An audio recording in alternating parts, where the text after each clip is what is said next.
Well, we are slogging. We are into the heavy meat. Right?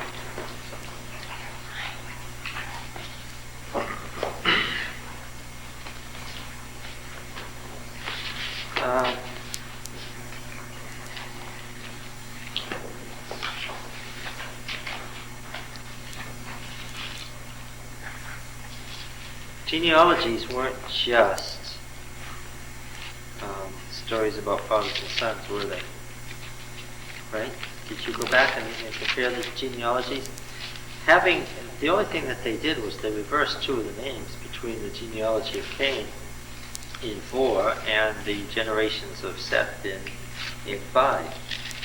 And Mehujael and Methuselah are the same name, by the way.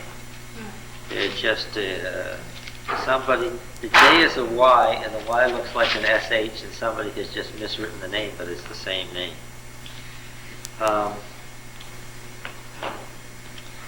In the text of the Septuagint, the Greek Old Testament,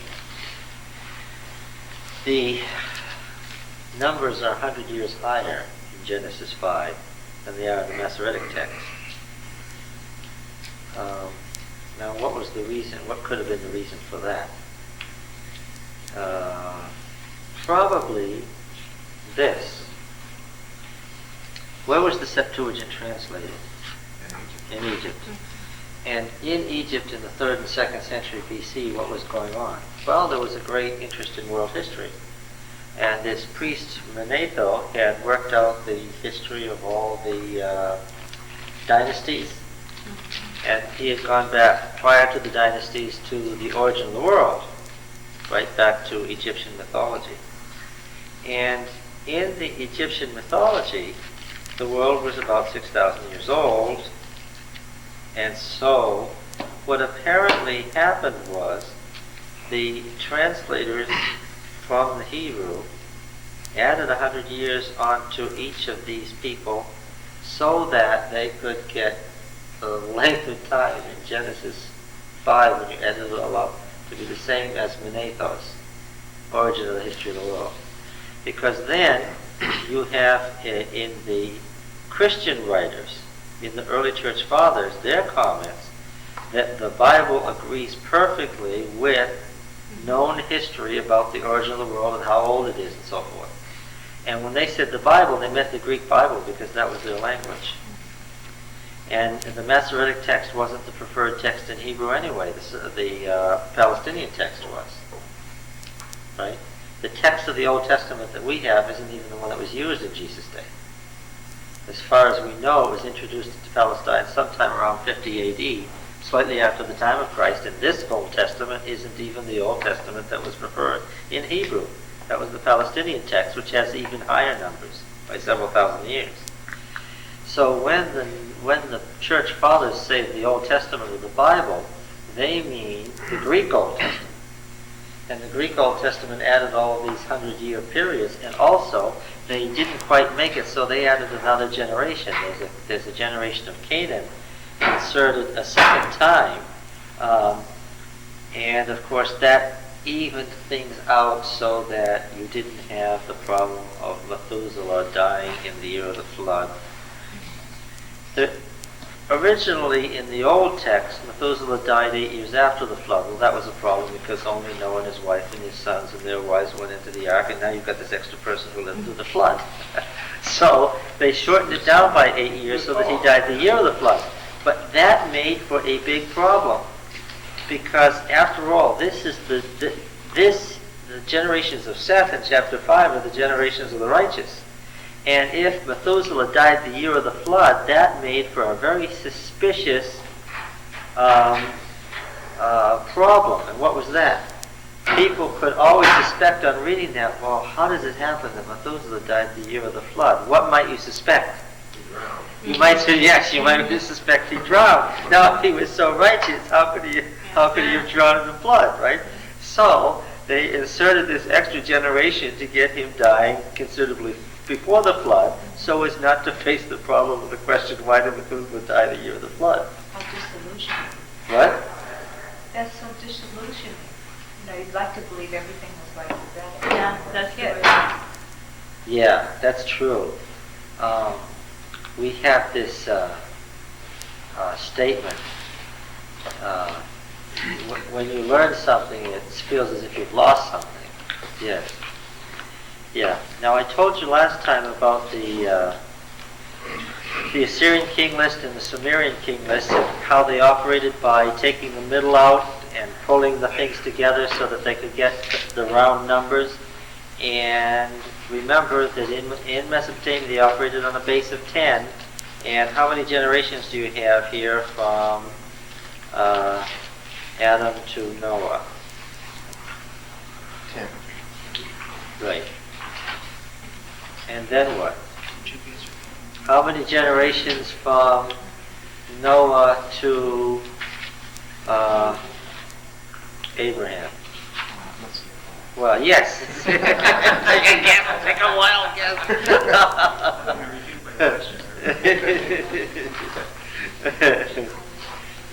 Of course, if you're in Mesopotamia operating on a base of 10, and if the Sumerian king lists operate on 10 generations and then something happens, and that's a schema, if you go 10 generations and then something happens, and you have it in Genesis, well, that's not by accident.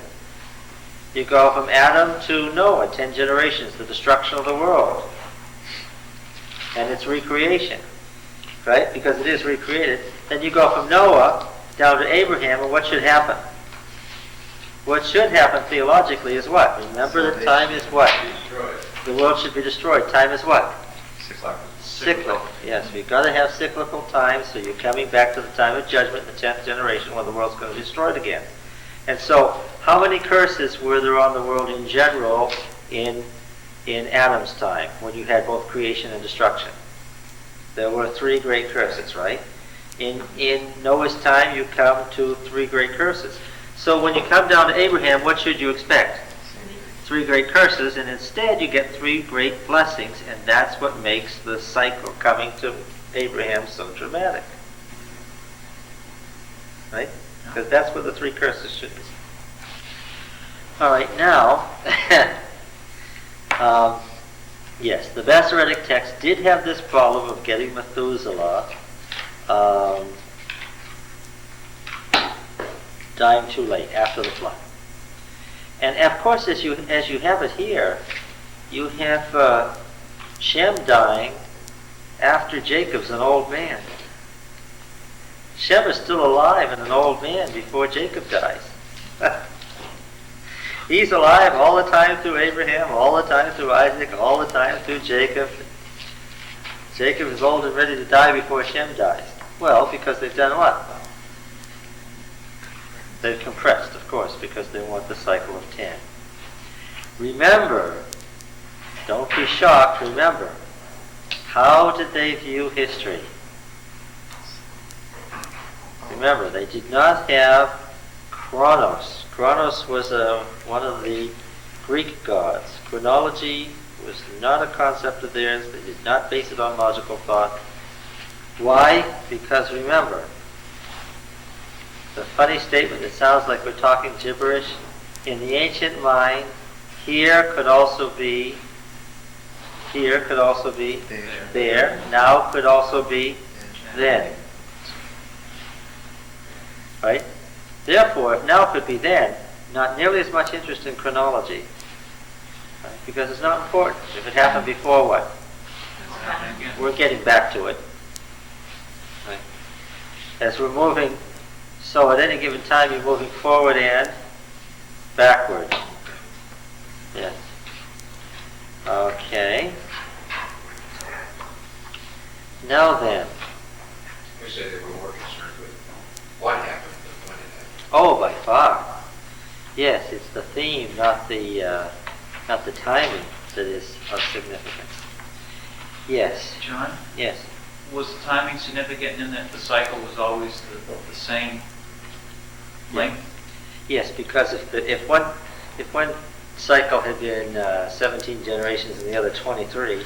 Well, didn't they manipulate that? Didn't you say they manipulated Yeah, they manipulated it so that it came out to 10. Yeah, they made it work that way. They made it work. And did you notice, is Lamech a good guy or a bad guy? Or both. Well, who is he?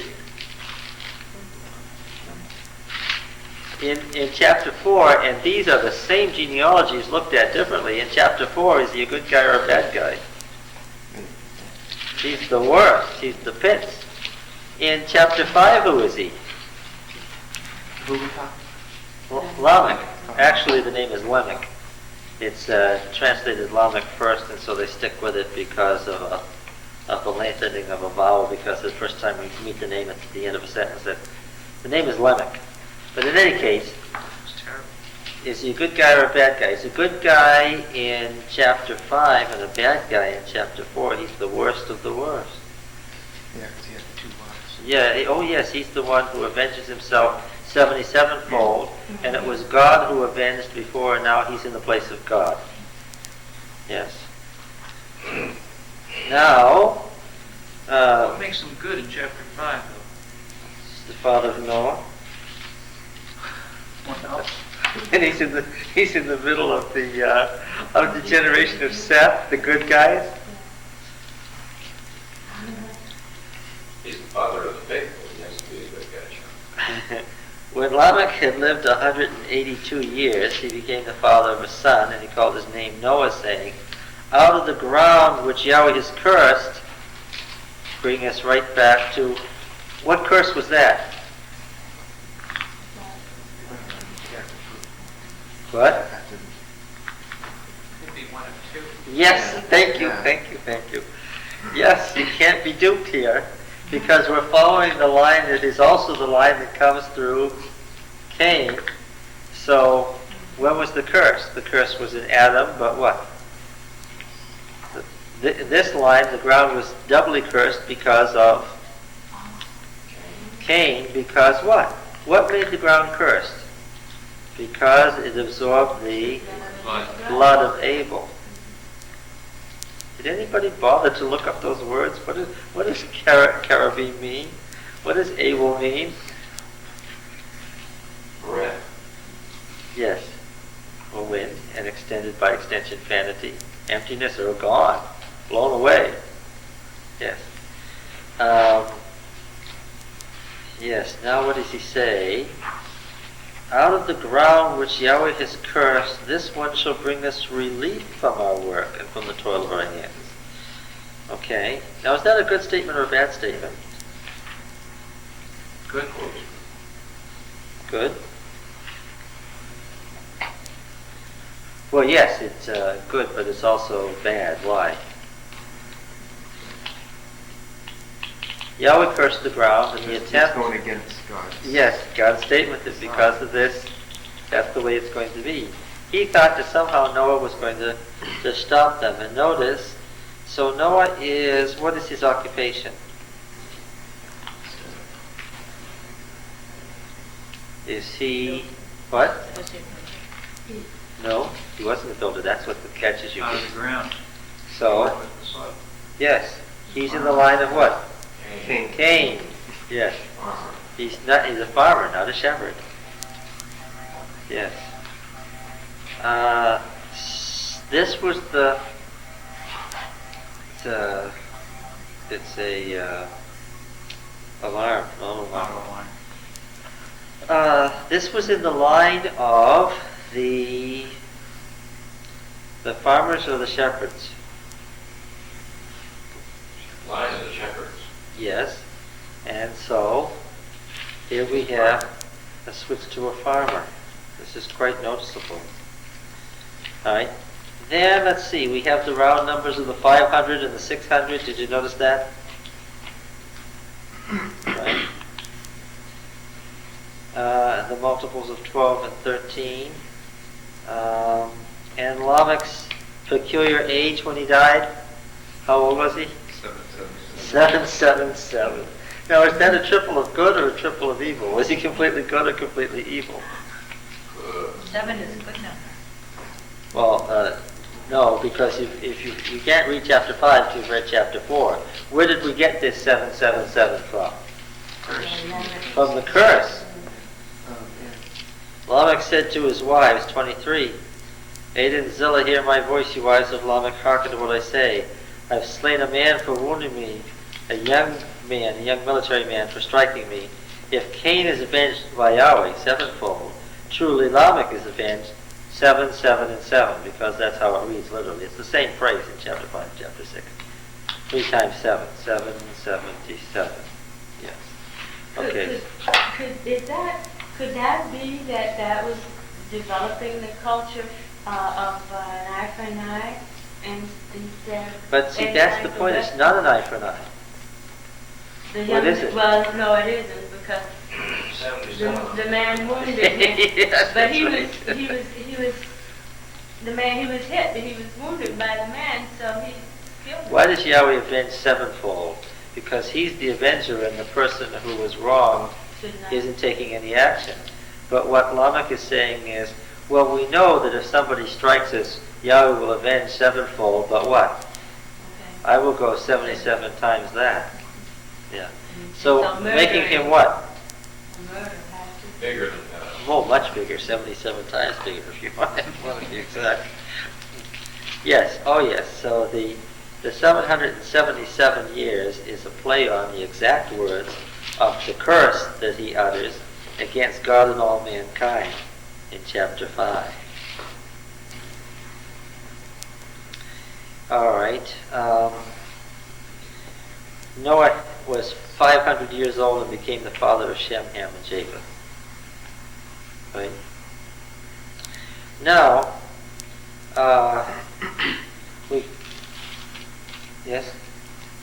we come to the thing again here about the sons of God and the... Yeah, I'm glad you brought that up because I have a question on I that. didn't bring it up, the hours brought it up. Last week we talked about it, Yes?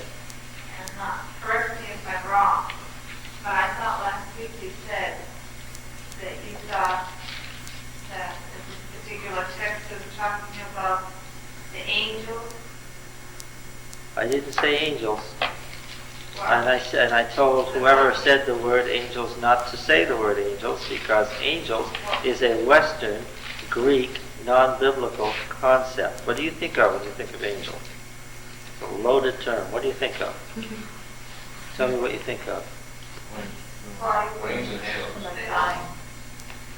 Well, service of in They this have- particular case, I thought you were referring to the evil angel. Okay, now, you see, in the Old Testament, they wouldn't have said the evil angels. What exists up in heaven? Let's go back to the top of the dome with the heavenly court. What exists up here? By the North Star, John. We won't even do the rest of the universe. We'll just get up here to the North Star. What is here? What geographically is here? Well, There is a what? Well, before there's a throne, you're way too... I want to get the Celestial basics up. city. A city, a mountain. A mountain? Yes, for the city. Okay, Joe. The basics. First the mountain, then the city, and then of course in the city is the throne. All right. Okay, we'll do that. Now, in the throne room, what's it like? Tell me what it's like. Does El, the father of the gods, sit there alone? No, No? Who's there? is the prosecutor. The prosecutor. Leave it to an attorney to bring up the prosecutor first. Yes, there's a prosecutor. There's a judge. Yes, okay, there's a judge and a prosecutor. First there's a judge. Yes. No, there has to be prosecution before you can have a judge. Well, there's a prosecutor, yes, and there's a judge, and of course there's a defense attorney. And what else is there? Jury. Huh? Witnesses. Jury. Yeah, well, the council. Who else? What about the heavenly herald, the divine prophet? Right? There's a builder. There is a records keeper, the keeper of the books. There's a steward who oversees the food and so forth. And does this heavenly council ever appear in the Bible? Sure. Where? Job. Job. Yes, of course, in Job. where the prosecutor, right, is seen in his activity of prosecuting. Is that really true? That isn't really true. What really happens is what? Is Yahweh attacks the prosecutor when he's trying to fulfill his function. Isn't that what happens? Isn't that what actually happens? And what about the threat to destroy, to mortalize and destroy the heavenly council? It's in Psalm 82, because they're not running the world with enough vigor, right? They're letting society go amok. Were you here when we went through Psalm 82? Do you know what I'm talking about? Or is this all sort of mysterious? Okay, let's go over there. Was it Psalm 82? If it wasn't Psalm 82, it is. I'm going to say if it wasn't Psalm 82, somebody's moving my Bible around here. This is an L Psalm. Psalm 82, verse 1. El has taken his place in the divine council. In the midst of the gods, he holds judgment. Yeah, you've got different translations. You have different translations. It does say in the Hebrew, in the midst of the gods, he holds judgment, so this is a heavenly court scene. How long will you judge unjustly and show partiality to the wicked? Who is speaking? El. To whom is he speaking? The rest of the divine council. He is accusing them of not running the world morally. How long will you judge unjustly and show partiality to the wicked? Give justice to the weak and the fatherless. Maintain the right of the afflicted and the destitute. Rescue the weak and the needy. Deliver them from the hand of the wicked. This is a warning from El, the father of the gods, to the divine council. And now we have a commentary on the divine council. They have neither knowledge nor understanding. They walk about in darkness. All the foundations of the earth are shaken. The result of this maladministration. I say, you are gods, sons of the Most High, all of you. Right? Here we have the sons of El, the sons of God, literally, the sons of God. All of you. Nevertheless, you shall die like men and fall like any prince. And then here's the prayer of the psalmist. Arise, O El, judge the earth, for to thee belong all the nations. And you've got to catch the significance of this. God is being asked by the psalmist in an age when the society is falling apart and things are a real mess. What is he saying is the cause? Because God has given his administrative authority over to the divine council, and they're not running things properly, and his prayer is, don't let them run things anymore. What? Take over the administration of the world directly. All the nations are yours directly. Don't run the nations through these intermediaries. You following? Right? This is a picture of the heavenly council. To whom is God speaking when he says, let us make man in our image? It's the very same phrase that we find in all the creation stories of the ancient world. The divine council, of course. All right. Where else do we have the divine council?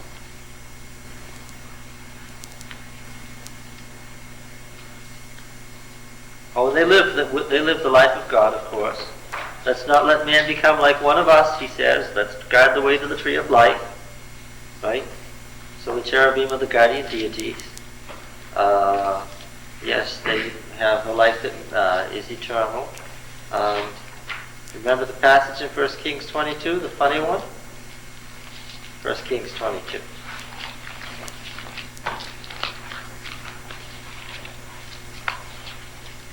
This is Micaiah ben Imlah and how he got into trouble. Ahab and Jehoshaphat, remember this?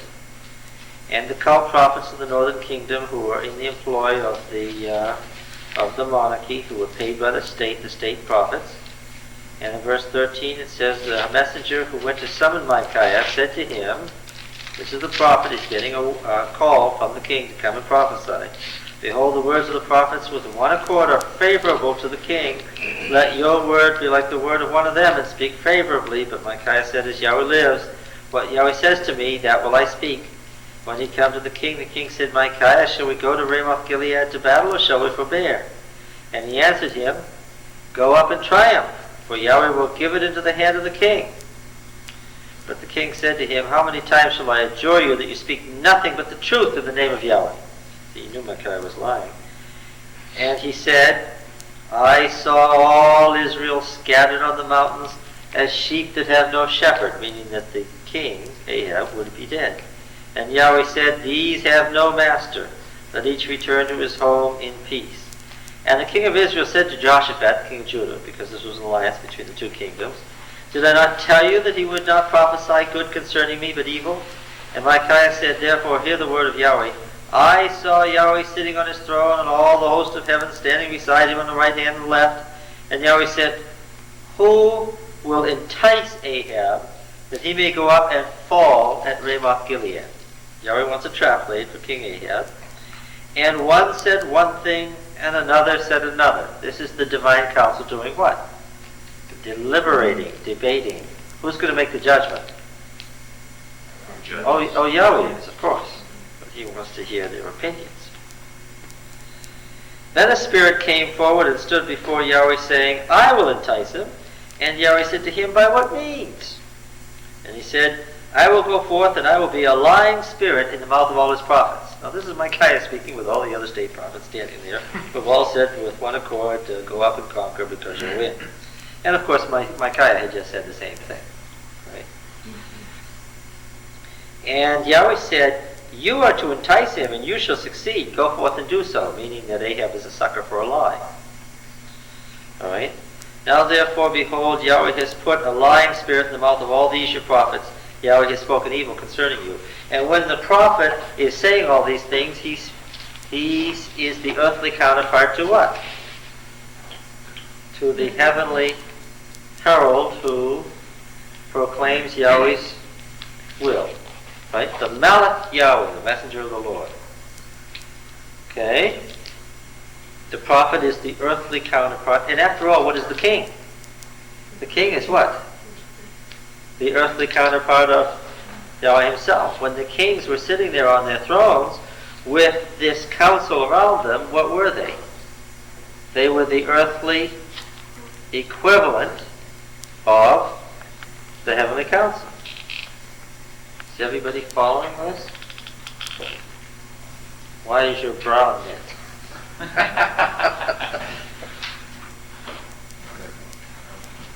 We're following, just making that. I just think, So okay. the prophet then wouldn't be actually part of the divine council. No, he's not a part, he's an equivalent. I would say reflection, but that's not true. Why?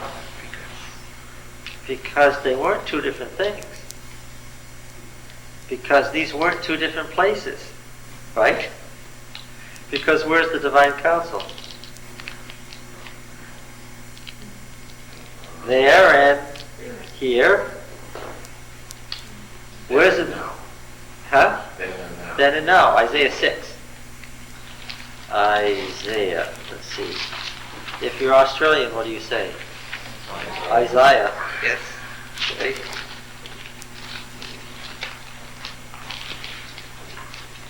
When King Uzziah died, Judah was headed for big, big trouble.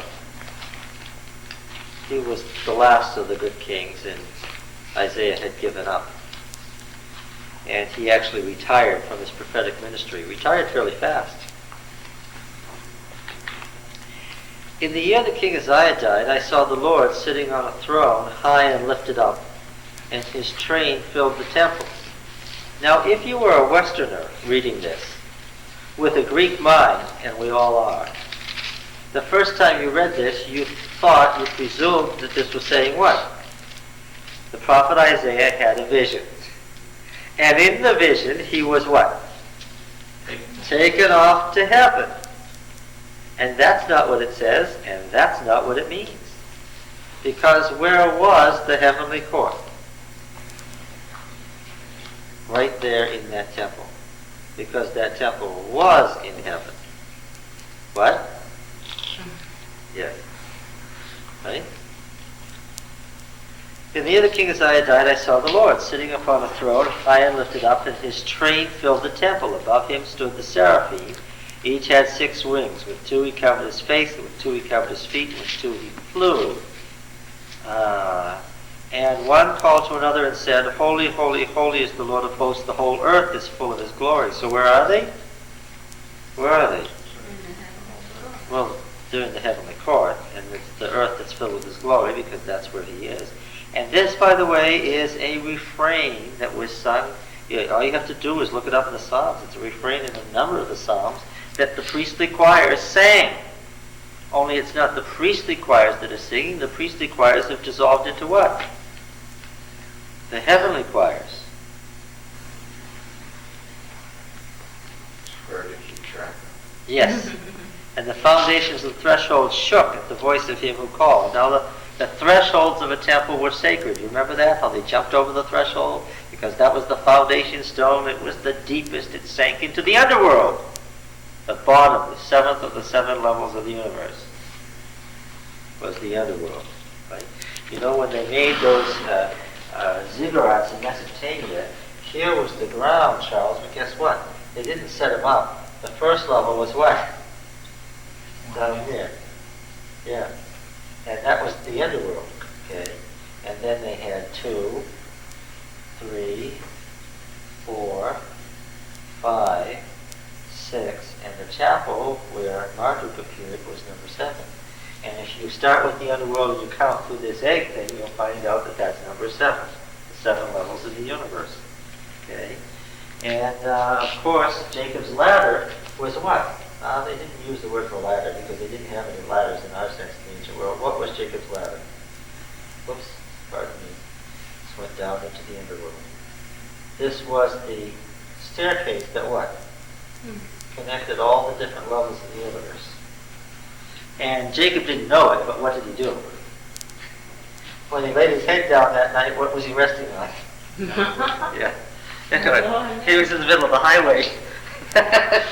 Connecting the universe, yes. All right, now,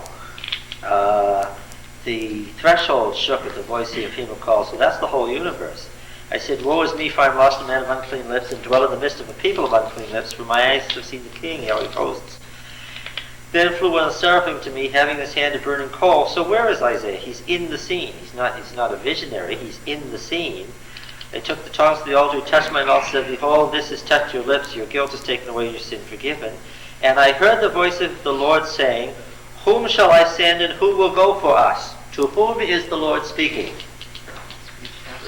He's speaking to the heavenly court. Okay. All right. And what does the prophet blurt out before he knows what he's done?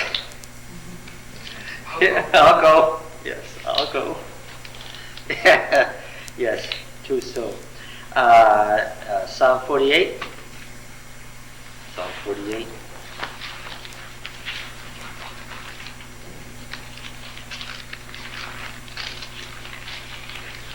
A pilgrim psalm.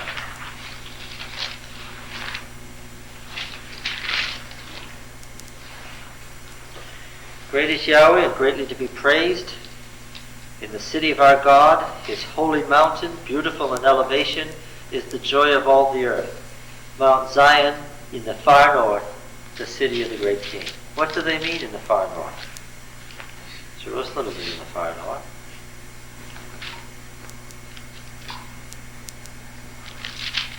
It's the city that sits where? No, on what?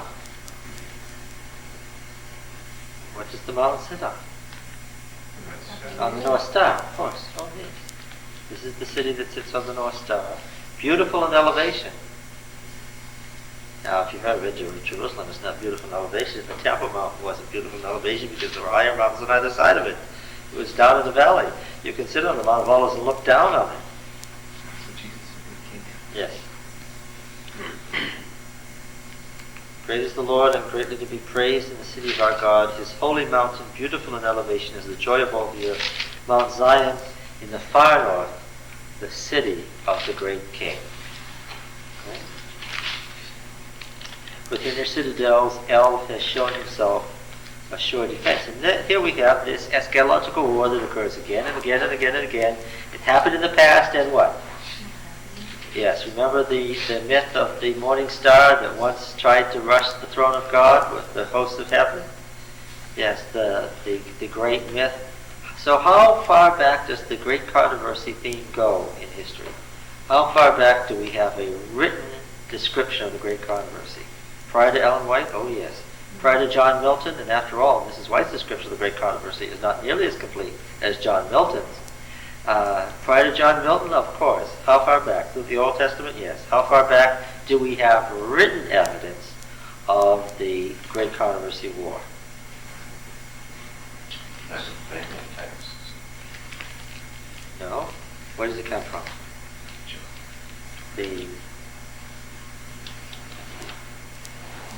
Ugaritic text. Remember Ugarit? The Ugaritic texts in North Canaan. Lo, the kings assembled. They came on together as soon as they saw it. Doesn't say what it was, but something happened. They were astounded. They were in panic. They took to flight. Trembling took hold of them there. Anguishes of a woman in travail, going back to Eve. By the east wind thou didst shatter the ships of Tarshish. We have heard, we have seen in the city of Yahweh of hosts, in the city of our God, which El establishes forever. We have thought on thy steadfast love, O God, in the midst of thy temple, and so forth. And we have this eschatological war in many of the prophets, where the evil nations surround Jerusalem and surround the temple to destroy it, and it's just a reworking of the same old myth of rushing the throne of God. And what happens each time? Each time in the cycle that the evil powers finally get themselves united to rush from all sides, what happens? Destroyed again. Yes. Which is what you had in Genesis 2 and 3, with the evil powers trying to get to the center and take control. Right? That's what the serpent was doing. All right. Yes. When men began to multiply the face of the ground, the daughters were born to them, the sons of God, which is a technical term everywhere it's found in the Old Testament for what? Members of the heavenly court. And when I say it's a technical term, technicus terminus means this is a technical term with a particular, very precise meaning, and it holds that meaning not only in the Old Testament, but in the Old Testament world. When you find this phrase in the extra-biblical literature of the ancient world, it means the divine court. Why? Which one of these religions believed there was a heavenly court? The trick question, what? All of them. There was no argument about that. The argument was about the nature of God. Right? And the nature of God was defined by his name, and they had different names, right? So when Daniel said the Most High God, was he having any argument with Nebuchadnezzar? No. Now your question. Well, I want to know who the sons of God were. You're saying that it's What does Psalm 82 say they were? the heavenly court. Yeah. Were they doing well or ill as it happens in Psalm 82? Well, they were doing very poorly. Now, when God takes his throne in the Old Testament, he's surrounded by a court who attend him. Right? Daniel 7. And he frequently sits in the midst of that court as the chief judge, right? And he speaks to them about we and us and our. We've seen half a dozen passages like that now. Yes. And it's only when you see, this is a piece of a well-known myth. And it's only when you realize that they knew this great controversy myth. They knew it in the ancient world. They knew that a third of the stars had once tried to take over the throne of El and been conquered and thrown down to the earth. That was common knowledge. This was not argued material. That was common knowledge. You go out to the man in the street today and say to him, tell me the story of the war in heaven. What would happen? Yes, they'd have not the foggiest notion. But if you went to the cities of Canaan, if you went to Sodom and asked the men of Sodom, can you tell me the story of the war in heaven? What would have happened? They would have been able to tell you about the story of the war in heaven. How many fell? They would have been able to tell you it was a third. Okay? So he doesn't stop to explain himself, because what have I said many times about the author? Yes, sir. The author assumes that you know what an ancient believer knew. Right? He assumes you know a lot of stuff that you may not know, that the ancient believers knew. And what is our goal in exegesis? Our goal in exegesis is to get ourselves back to somebody between the time of Moses and the time of David, to what they knew, and read it with their understanding. Okay? I'm still not clear at this, or when we talked about this last week, I went home and I did a little studying on it. I went into the Bible commentary and patriarchs and prophets, and they're saying that the sons of God were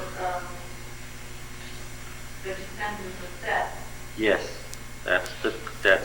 that was a medieval interpretation that comes right down through. It's not a correct one exegetically. It's not what it means. Because you see, you missed the point. You really missed the point of why there was a flood.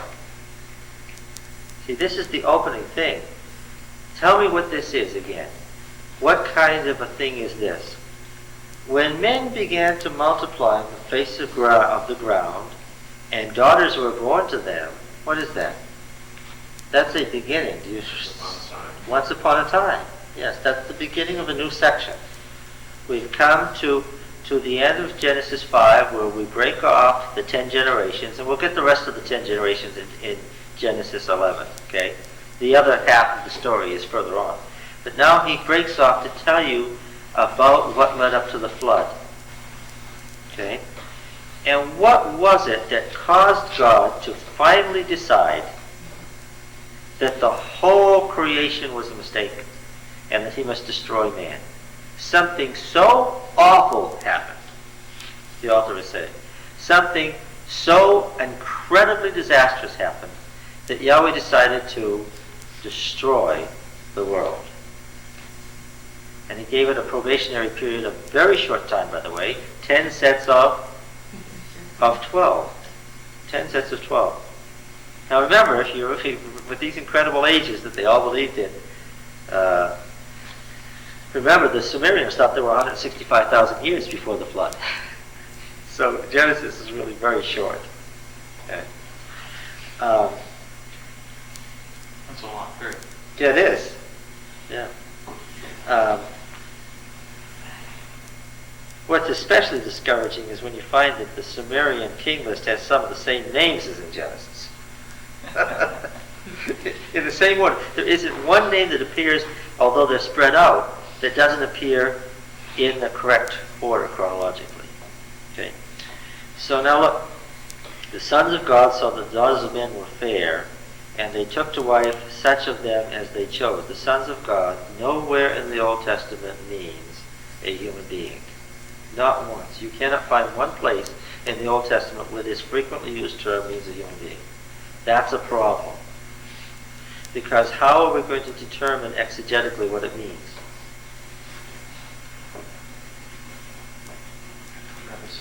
Actually, there wasn't even the medieval interpretation. The rabbis in the Talmud already offered this explanation that it's got to be the good folks that are talked about here. It can't mean what it says. They're saying it cannot mean what it says. Okay? What is the sons of God? Job 1, I think we've got to look at it.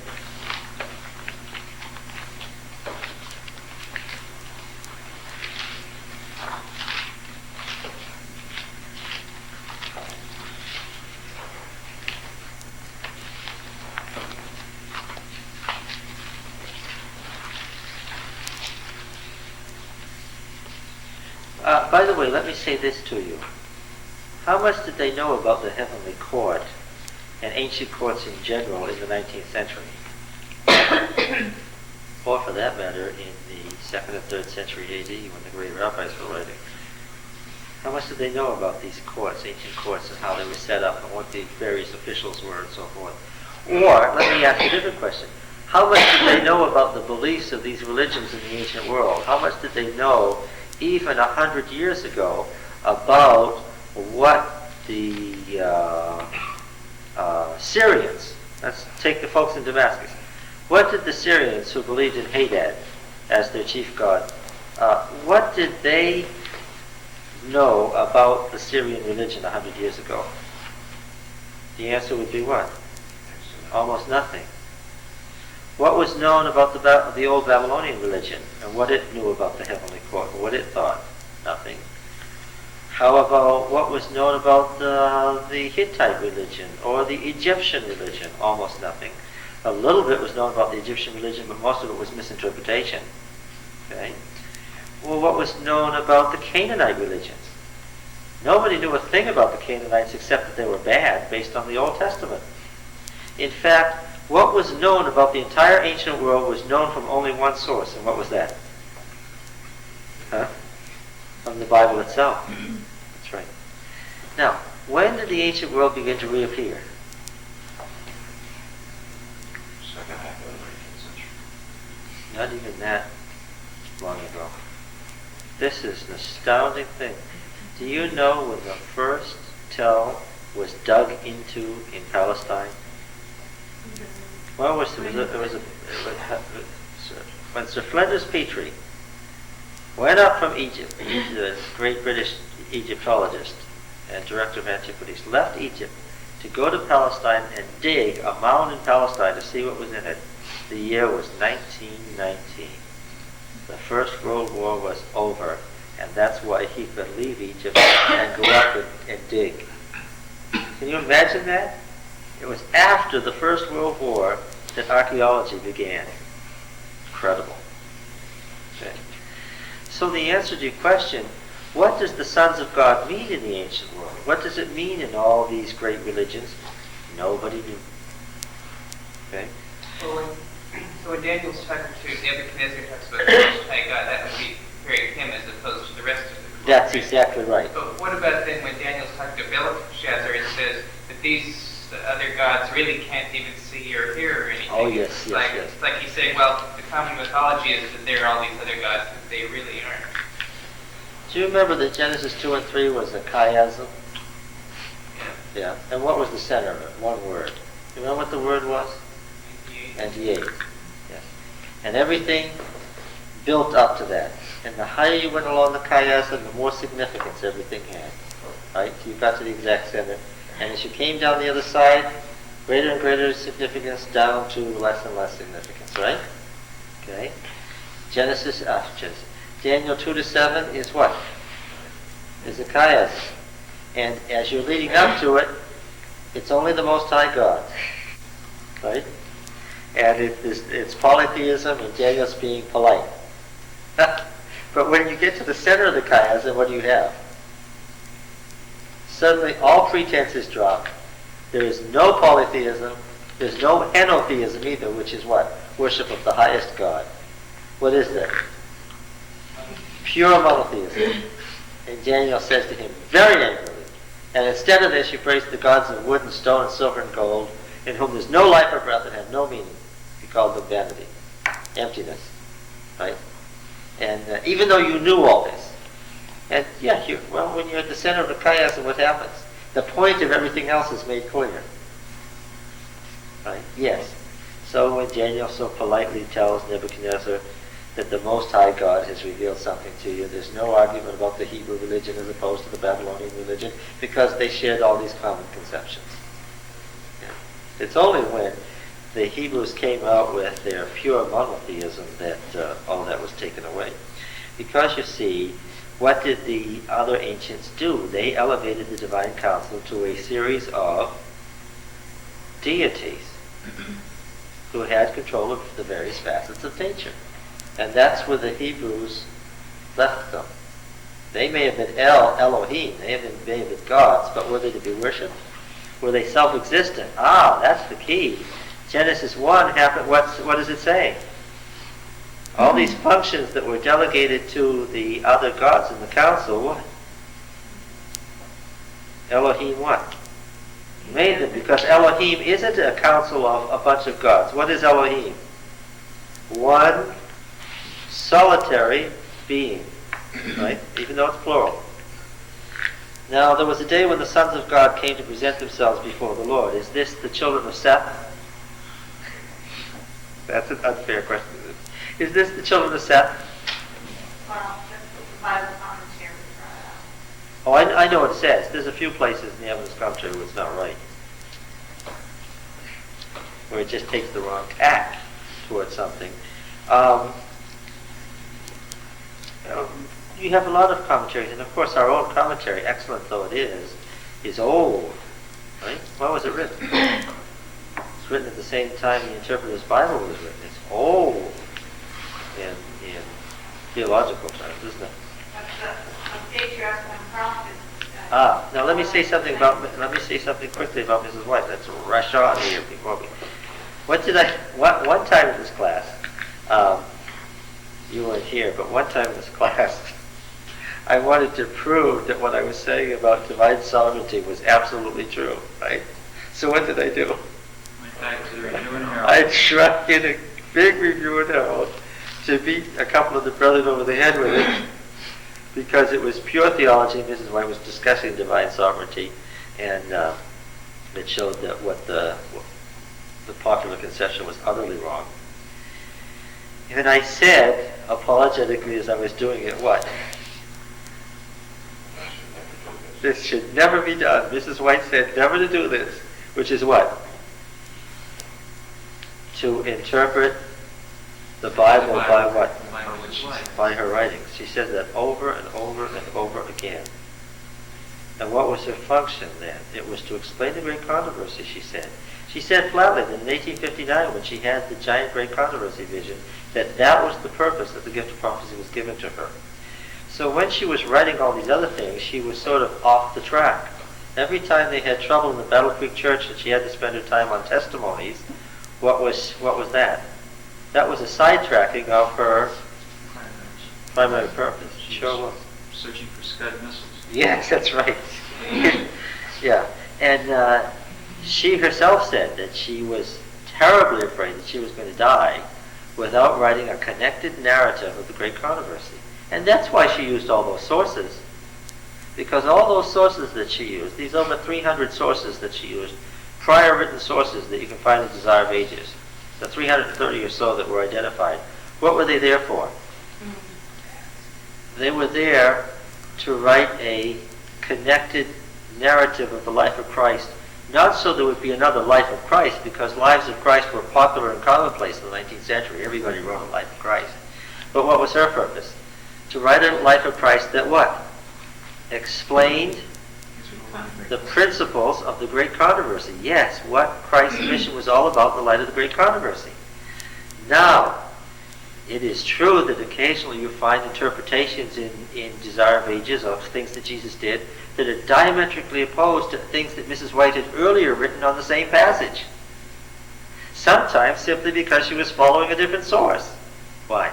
Did she have visions? Yes. Did she have the true gift of prophecy? Yes. Was that gift of prophecy equivalent to all the other truth in Revelation? Yes. But did she then claim for her writings that every interpretation that I make is the result of a vision and must be taken as an exegetical interpretation of the Bible? No. And when they got into arguing about what the continual was in Daniel 8 and 9, and she had taken an earlier position, and those who were siding with her earlier position said, if you don't take this position, then you don't believe that Mrs. White has the gift of prophecy. You don't believe that the spirit of prophecy is among us. You don't believe that we're the last church. You don't believe that we're the remnant church of Revelation 13 and 14. Therefore, you're denying the old waymarks. And what did Mrs. White do? She wrote a letter to everybody who said that and said, you're wrong. She said, my writings can't be used as proof of the daily in Daniel 9. She said, I have no light on this subject. Do you think that some of those brothers were surprised? Surprise was not how you would describe it. They were shocked. And she was back to explaining again what I've just told you. And yes, in my list of things on exegesis there, I said, see what spiritual application the Spirit of Prophecy made of this passage to the church today. All right? Now, when I say what spiritual application, because Mrs. White didn't write an exegesis, she wasn't there to tell you what the sons of God meant technically.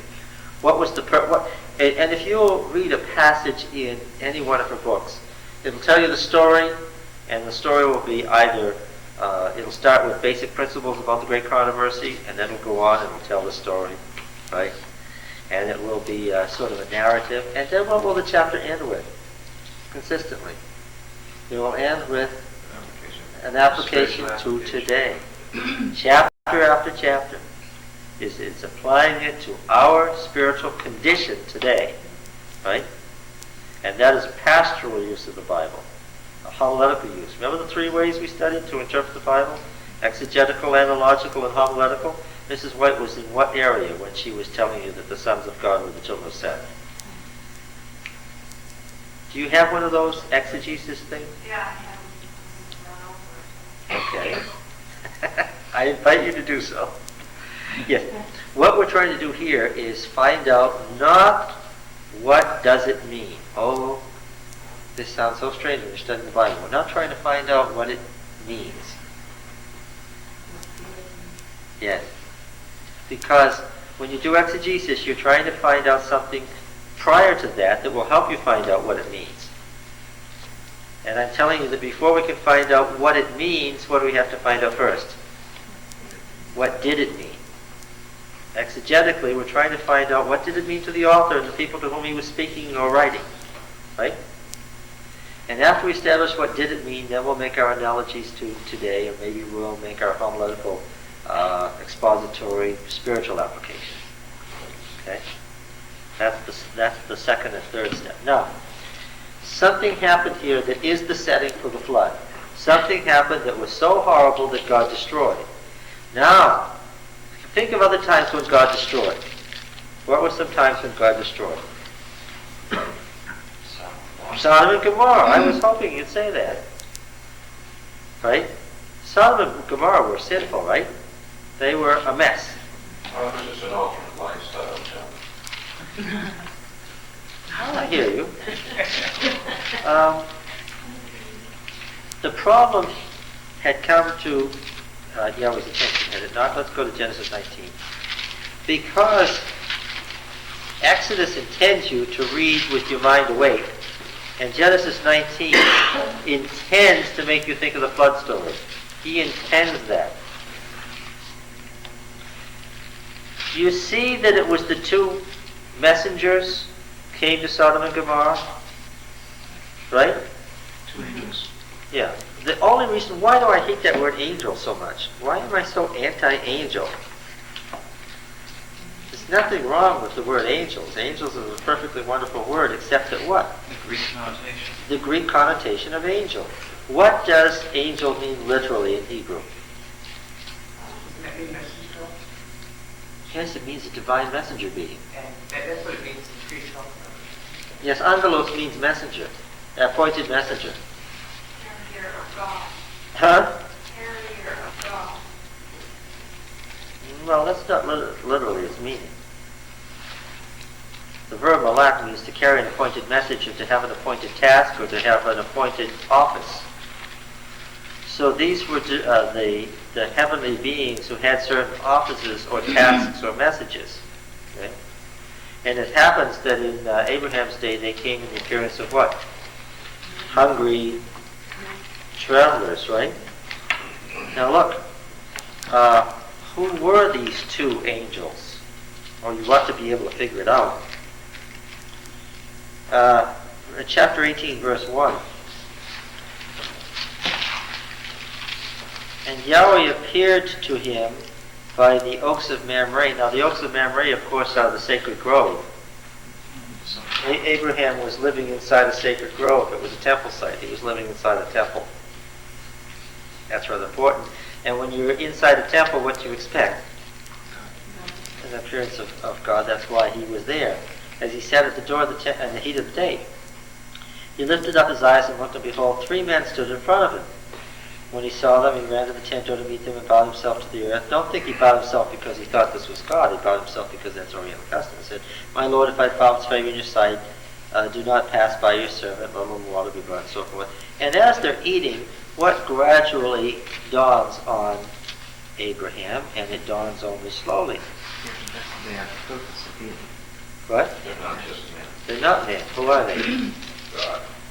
He has, and because of the Yahwist religion, God is both infinite and personal. God at any moment might what? Especially on temple sites, might what? Might appear to you and tell you what he has in mind. All right. Now then, and he speaks just as Yahweh always speaks, verse 16. Then the men set out from there and looked towards Sodom. And Abraham went with them to set them on the way. In other words, show them how to get there. See, this is just like, Eve thought maybe God didn't know what he was doing and the snake was right? And it's only when God reveals himself that your mind is straightened out and you find out he's in true control. He always said, shall I hide from Abraham what I am about to do? See that Abraham shall become a great and mighty nation, and all the nations of the earth shall bless themselves by him. No, for I have chosen him, that he may charge his children and his household after him, to keep the way of Yahweh by doing righteousness and justice, so that Yahweh may bring to Abraham what he has promised. Then Yahweh said, because the outcry of Sodom and Gomorrah, 2 cities, how many folks did he have with him? 2. Now listen, folks, let's not let it pass by. This isn't very hard. Put your thinking caps on. It's obvious. Read as the Hebrew narrator expected you to read. Who are the 2? What's Yahweh doing? He says, because the outcry against Sodom and Gomorrah is great. Their sin is very great. So what's he doing?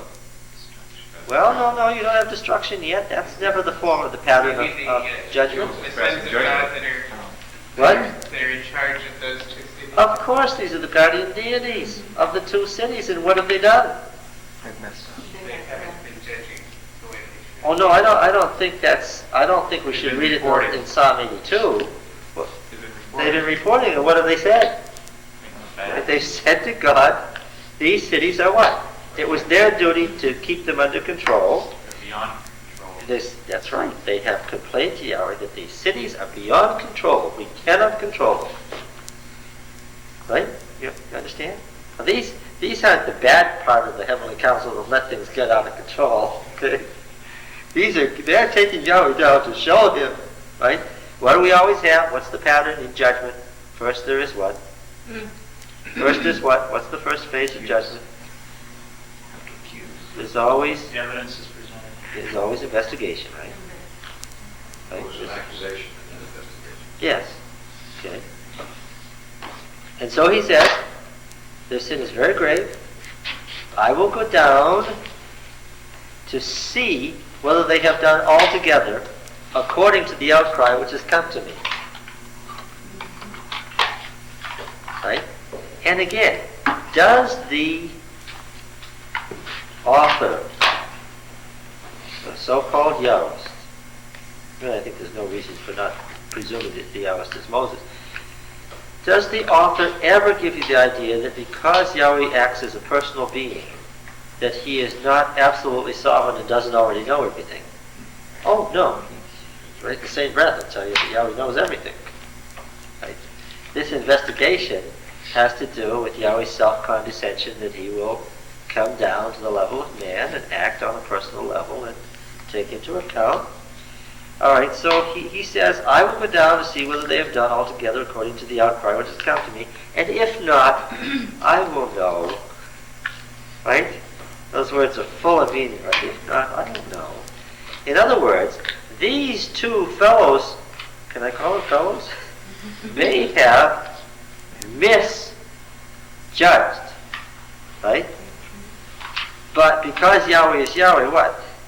When he looks, what? It's part of the theology of Genesis. When he looks, what? He will always know. So the men who weren't men turned from there and went to Sodom, but Abraham still stood before the Lord. You know, that's not what the Hebrew reads. The rabbi said, read it this way, because they couldn't take the text the way it read. Because it reads literally, but Yahweh was still standing before Abraham. Yahweh was the guest on Abraham's property. But of course, the rabbis couldn't, in later centuries, couldn't have the text read that way because it's so outrageous, right? God doesn't stand in front of Abraham. What? Abraham stands in front of God, so they turned it around. And so then we have Abraham pleading for Sodom and Gomorrah. But there's an excellent example of the guardian deities at work. Psalm 82 says God's placed these members of the divine council over the world. And of course we have this picture right to the end. In Adventist terms, we'll go to Revelation, the book that everybody's familiar with. What do we have? We have the angels doing what? Holding the Winds of strife. Now that's familiar to us, right? All right, comes right out of this Old Testament conception. Who are the sons of God? Well, let's go back to Job 1. We didn't get very far in Job 1, did we? You think after Lucifer was thrown out that the sons of God would only include the good? Yes, that's right. Thank you for making that point. In this passage in Job 1, is the Satan no longer one of the sons of God? No. Well, I guess you could. Is there any argument that you shouldn't be here or you shouldn't be prosecuted or you're not one of the sons of God? No. Goodness or badness doesn't make you a son of God. What? The goodness or badness doesn't make you a son of God. Yes. Well, the sons of God, remember, is not a spiritual term in the Old Testament. It's a technical term for the divine council. And in this picture in Job 1, Satan is still what? The Satan is still what? Because it's an office term, not a name. The Satan is still what? Is still the prosecutor, is still a member of the divine council, fulfilling his function. Now there was a day when the sons of God came to present themselves before Yahweh, and the Satan came also among them. And Yahweh said to the Satan, "Where have you come from?" And he answered Yahweh, "From going to and fro on the earth," etc., etc., etc. Okay, what is meeting? What is meeting in session, clearly? Yeah. They're doing what? They're holding a heavenly council. Right? Chapter 2, verse 1. Again there was a day when the sons of God came to present themselves before Yahweh, and Satan came also among them. We get a picture of what? What kind of a picture do you get? Staff meeting occasion. Yes, that it's that it's a fairly regular and orderly picture. Now, we're coming to the flood story. Something outrageous has happened that causes God to investigate personally and then to execute judgment by destroying the world. What is the absolutely outrageous thing that God will not go beyond, that he will not stand for, and if it means that he needs to destroy the human race, then he will? What is the outrageous thing? The sons of God saw the daughters of men were fair, they took to wife such of them as they chose. Yahweh said, "My spirit," which doesn't mean Holy Spirit. What does it mean? What is this word? Yes, life. Right, it's life. "My life will not abide in man forever, for he is flesh, and his days shall be 120 years. So, how much of a probationary time do we have? 10 cents to 12. Right? All right. The Nephilim were on the earth in those days, and also afterward, when the sons of God came into the daughters of men, and they bore children to them. These were the men that were of old, the men of renown." So the human race issues forth in, this is what it's saying, the Nephilim, the giants who were the children of the sons of God. Are we to assume that the ordinary righteous people were little and the sons of Seth were giants? No. What accounts for their giant nature? What does Nephilim mean? Again, it's a masculine plural of the verb nephal, and it is a participle, a continuing imperfect participle, meaning what?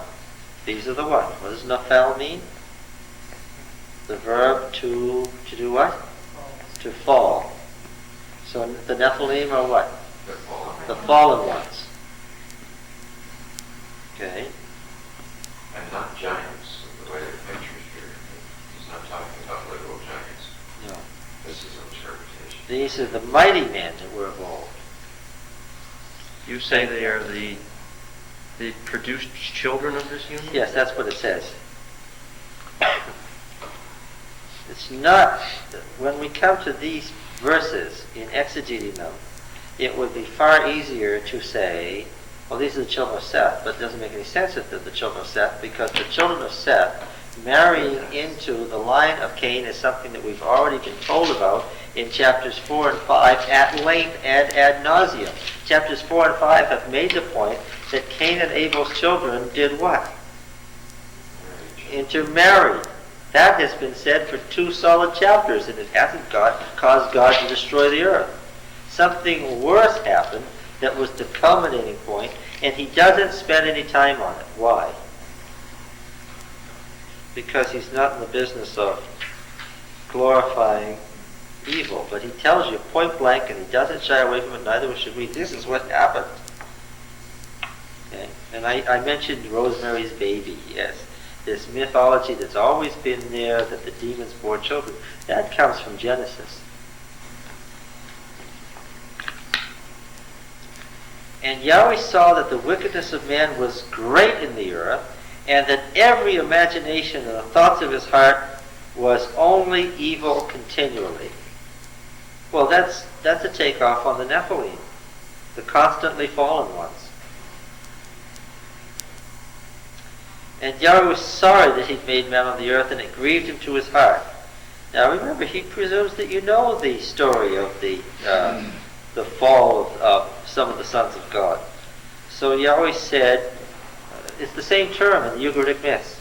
But, like on verse 2, it talks about the sons of God, but then in verse 4, it talks about men. Yes, because who was destroyed? It was not the sons of God that were destroyed in the flood. Who was destroyed? Yeah, that's right, the Nephilim. It was the humans that were destroyed. Did the sons of God get destroyed in the flood? No. So Yahweh said, I will blot out man whom I have created from the face of the ground. Oh, it doesn't give us any reason why the sons of God should continue after this action and only men should be destroyed, right? I don't think that's apparent. That's not his issue yet. But he's saying then that because of this terribleness, God came down and destroyed? Yeah. Yeah. And then how can we let the terrible thing move on? It was the He destroyed the men. Yes. Are you sure that that's not a case of character? Well, of course, the angels here, these angels, we call them angels now, the fallen angels, let's go to Adventist terminology. The lost angels had already what? No, it doesn't say, it uses the word for... Lost angels are cast out into the earth. Yes, that's right, cast out into the earth. Why didn't God destroy them then? Well, that has to do with the great controversy. Because God wasn't by any means ready to destroy Satan and his angels yet. Why? If he had, the whole universe would have been lost. That's true. One more thing. Remember, we talked about the angels, and Jesus said that the angels were not able to marry or given in marriage. They were a different order of beings. And here in chapter 2, it's bringing them down as, producing children. Yes. Did Jesus say that the angels weren't able to marry or produce children? It says angels in heaven. Yeah. Yeah. Yeah. We if you want to be technical, now let's be technical. I suppose that you would have to say that to bear children you'd have to have genitalia, wouldn't you? But we passed through a passage that said the angels have genitals this evening. You think he was still... What? Where was it? Yeah, good, thank you. Say, okay, we won't go there. Nobody will ask me where it was, or you just won't go there. I say it's 6. That's what you call a plan. Yeah. You planned this, John. Come on, you planned this. No, I didn't. Let me tell you how it happened. I had to teach Old Testament for 17 years. Yeah. And this is not the first time this has come up. Isaiah 6. What do we have here? Some seraphim, which you would agree are an order of angels. I can't get anybody to look up cherub and seraph to find out the difference between them. It's simple, and I know you'll find it in any Bible dictionary. That's why I want you to get the experience of going and doing it. Yeah, but it doesn't seem to really, I think think it really says they don't know what cherubim means, so maybe That's it's not, very that's not, put that one on the shelf and buy another one. All right. Maybe just looking it up in the Hebrew, the Hebrew dictionary, that's speculation. Of course, this is just translations. Kerub is the verb. Cherubim is just the English form of kerub. And seraph is the verb too. Above him stood the seraphim, and it doesn't say above anyway, because this is one of those wonderful Ugaritic words that means attending him. So the translation above is a total misconception based on not knowing the background. Attending him stood the seraphim. Each had 6 wings. With 2 he covered his face. With 2 he covered his feet. Alas, it says genitals. And with 2 he flew. Remember that passage in the Judges where the king was doing what? The fat king was, yes, and what was he doing? Relieving himself. Yeah, but how did they call it? Where is that in Judges? I haven't looked at that in the longest Another time. passage in Ruth that causes a little bit of problem there too, every foot feet. Yes, oh yes, she was lying at his feet. No, she wasn't lying at his feet. That was the problem. But of course, the rabbis aren't going That to... didn't work out to be a problem there. No, because they got married. And that was what the mother-in-law was trying to have happen. But the rabbis certainly weren't going to let that stay in the Bible. One of the lesser judges, I think I found it. One of the lesser judges killed one of the kings of Moab. And Yeah. what was he doing?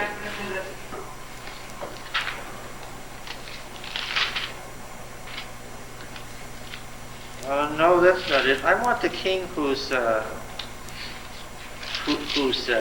going to the bathroom Behind the lattice. where he's covering his feet, which means he's naked. Anyway, there's nothing, the point that I want to make to you, since you're being highly technical, is there isn't any such passage in the Bible saying that the angels aren't able to bear children, or that they're not sexual, or that they don't have any genitalia. In fact, you get this business about their genitals more than once. So that won't work as an argument that it can't be so. Is there anything else? Look, this was a pretty horrible thing. It was the thing that caused the destruction of the world. Right? The Judges 3:24. Is it?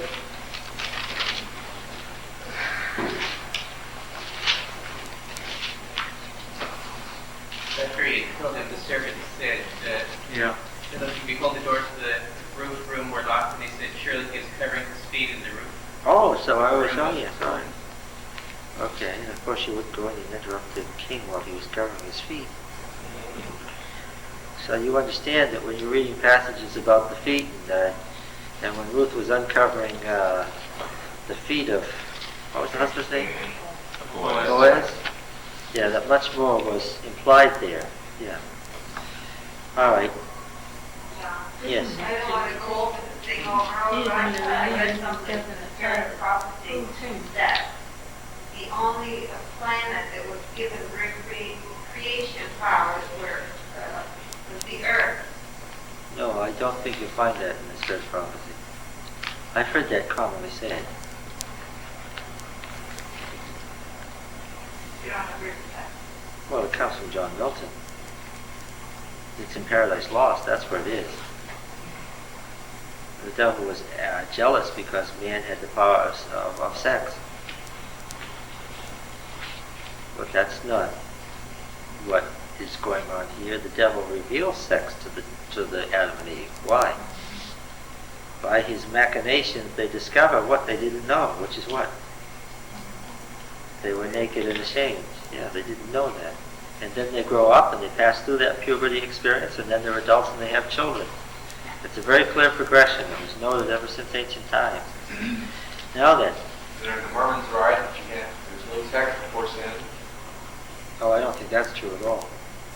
No. Either, because God says be fruitful, multiply and replenish the earth. Yeah. That doesn't mean the command was carried out right away, but of course it does imply sexuality, of course. Now then. And additionally, if the other worlds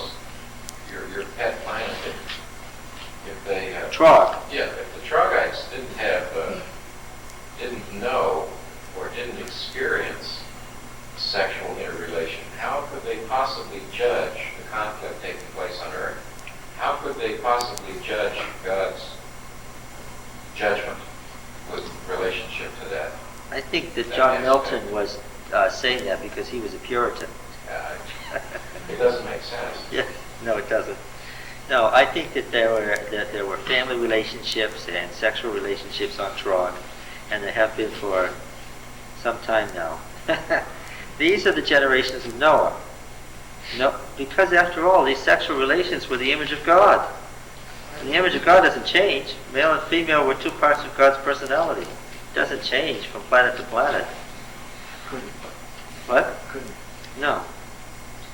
And Noah had 3 sons, Shem, Ham, and Japheth. Now the earth was corrupt in God's sight. The earth was filled with violence. The corruption he's already discussed, and the violence is the result of it. Why? The Nephilim were always evil. God saw the earth, and behold, it was corrupt. For all flesh had corrupted their way on the earth. And God said to Noah, do you notice what I notice? These are the generations of Noah. Sudden interruption. Noah was a righteous man, blameless in his generation. It sounds like a beginning of something. Noah walked with whom? With whom? What is that word? Yeah. No. Good. Oh, I've caught you. Verse 9.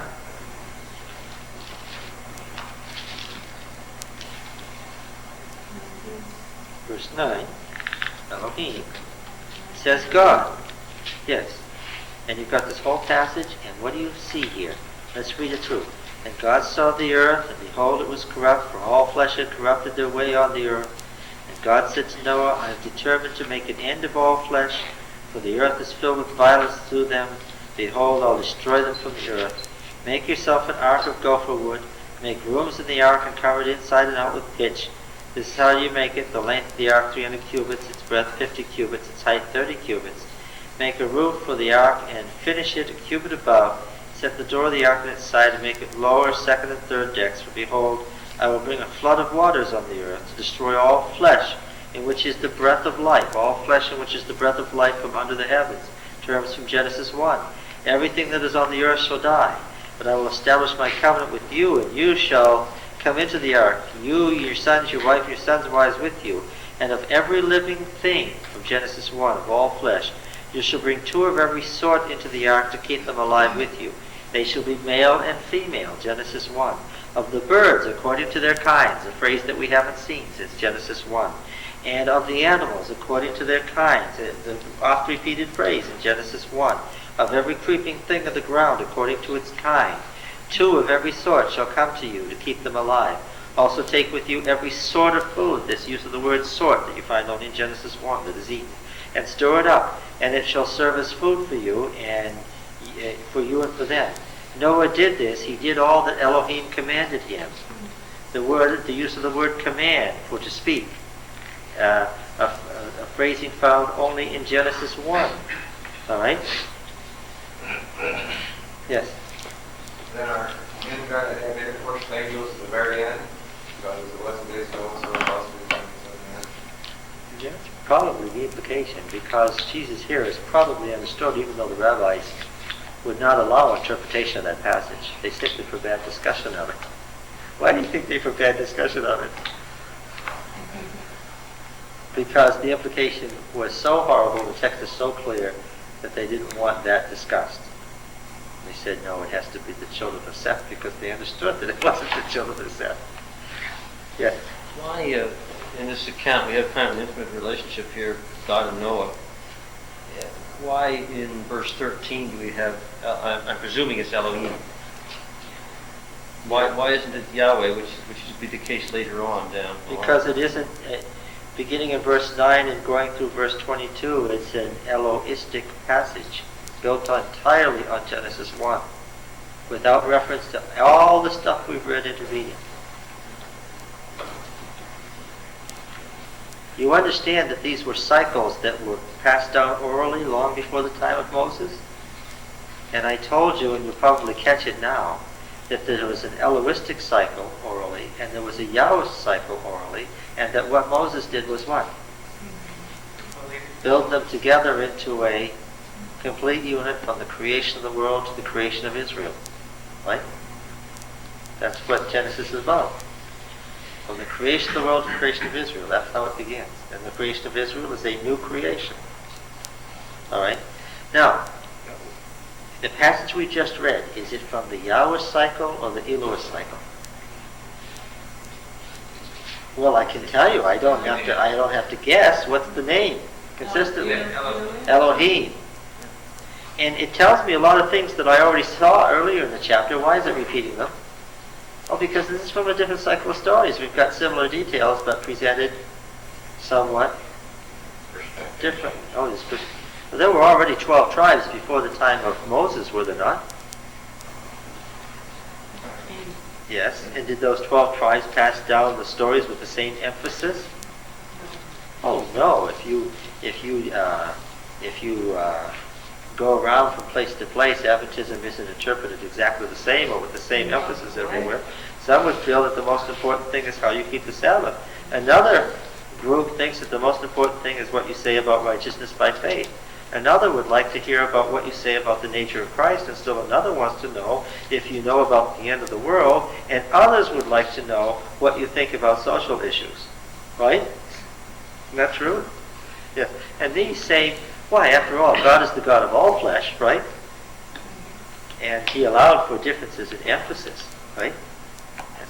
Now, we've just passed through an Elohistic passage, and do you notice that the tone is so distinctly different from what we've been studying?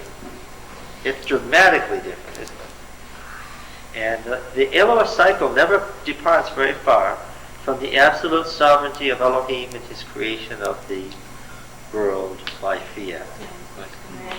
Yeah, He keeps commanding, yes. And He has reference to the things He created.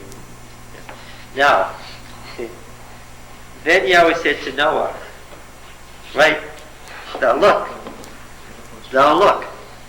Noah did this. He did all that God commanded him. That's the end of the little story. Then Yahweh said to Noah, and if you're not reading carefully, you think that this is the next verse. No, where was this? This is the continuation of the Yahweh story. And where did we leave off?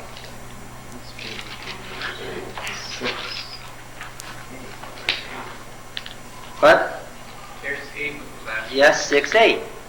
And the Lord, verse 6:6, Yahweh was sorry that He'd made man on the earth, and it grieved Him to His heart. So Yahweh said, I will blot out man whom I have created from the face of the ground, man and beast and creeping things and birds of the air. So very different from the phrasing of the Elohist accounts. For I am sorry that I've made them. But Noah found favor in the eyes of Yahweh. Then Yahweh said to Noah, go into an ark, you and all your household. For I have seen that you are righteous before me in this generation. Right? You follow? Now, what he's done here is he has taken the two accounts of creation, which are really a difference in emphasis. All right? And he is what? He's interwoven them because they're somewhat different in details. And of course, the liberal theologians want to make the impression that the Elohists were so different from the Yahwists, the details are so different that they can't possibly be melded together. No, they're just a difference in emphasis. For Yahweh said to Noah, go into the ark, not the ark, into an ark, you and all your household, because he hasn't mentioned the ark yet in this cycle of stories. For I have seen that you are righteous before me in this generation. Take with you 7 pairs of all clean animals, male and its mate. Oh, now we see here's a difference in detail. What did the Elohist say? 2 of every kind. And what does this say? 7 twos. 7 of the clean, yeah. Oh, well, that's 14. Yeah. Now, But still 2. yes. Now, we can let the Bible fall apart and say, oh, this is hopeless. We've got 2 creation stories with 2 details that you added took 2 of each, or you took 14 of each, and this is a hopeless mess. And we'll give up our faith and forget it, or we'll recognize that the Bible is what? Mrs. White, writing on the theology of the Bible, in Selected Messages, said the Bible is what? The Bible is the Word of God. And as such, it's a mingling of what? Divine and human. That God as a writer is not represented in the Bible. Right? And because it's a mingling of the divine and human, can you have stories of the same event that come down through oral tradition, remembered slightly differently, or with a different emphasis. Is that a problem? If it's a problem, then yes. After all, you have the same event recorded just very differently in the Gospels, don't you? In the Synoptics, will tell you the same story and tell you details that are absolutely not both, they cannot possibly both be correct, yes? Last night I was reading about this from Dr. Case from Anderson University. Yes. And he said that in the first account, the word means pairs. It's not specifying how many pairs. It's the same, a pair. Pairs. And the other one is specifying the amount. Yes. Exactly. Oh yes, Dr. Hazel wants to make the point that this is not irreconcilable in its differences of detail. Oh yes, I have no problem with that. Now then, of all the clean animals, the male is made. Now what did I tell you in the Yahweh stories about the sanctuary system? I made this point again and again. In the Yahweh stories, the sanctuary system begins where? Moses first. We all know that. Right? I shall take this. No, but where does the sanctuary system begin? What is the first sanctuary? Eden is the first sanctuary, and the sacrifices are. And we saw that Abel offered what? Abel offered a sin offering with the fat portion, whereas Cain offered the accessory cereal offering without the blood. Okay? Oh, it's just incredible how many commentators say that this is a major problem. Why did Yahweh have regard to Cain's offering and not Abel's? It's like it's a major, there's no explanation. You would not believe the amount of articles that have been written about why Yahweh chose Abel and not Cain. Well, that's writing for people who have no perspective on Leviticus. If you're an Adventist and you've been trained about the sanctuary all your life, it's obvious why. One's a sin offering and the other isn't. Okay, and here we have it again. The clean and the unclean distinction isn't Leviticus 11. What is it? As far as the Yahwists are concerned, it's rooted in creation. It's in the order of creation. Right? And by the way, what is the distinction, since he makes it here? What is the distinction between clean and unclean animals in Leviticus 11? What determines it? Not whether you have feathers, and not whether you have a cloven foot, or whether you chew a cud. That's not it. The nature of the animal. The nature of the animal? Yes, you're right onto it. What do you mean by that? Vicious, violent, as opposed to more sedate. Close. Close. The real distinction is between carnivore and vegetarian animal. That's the distinction. Right? That's what makes it unclean. A pair of animals that are not clean, a male is made. 7 pairs of the bird. So that's why we didn't have the dinosaurs didn't make it. Some of them were vegetarians, but most of them were carnivores. 7 pairs of birds of the air, also male and female. By the way, in an earlier passage, Mrs. White says flatly that the sin that caused the destruction of the flood was the amalgamation of man and beast. If you want to quote from Ellen White. Yeah. And when they asked her what she meant by that, she said that's what she meant. What did amalgamation mean? It's a good Victorian word, good Latin word. What does it mean? Joining together. Yeah, it means the sexual joining together. Yes. Geneticists now would say it was impossible. Oh, it probably is impossible now. Right?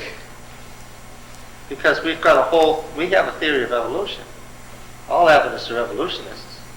We believe the world has evolved downward. We don't hold that there's no evolution. Devolution.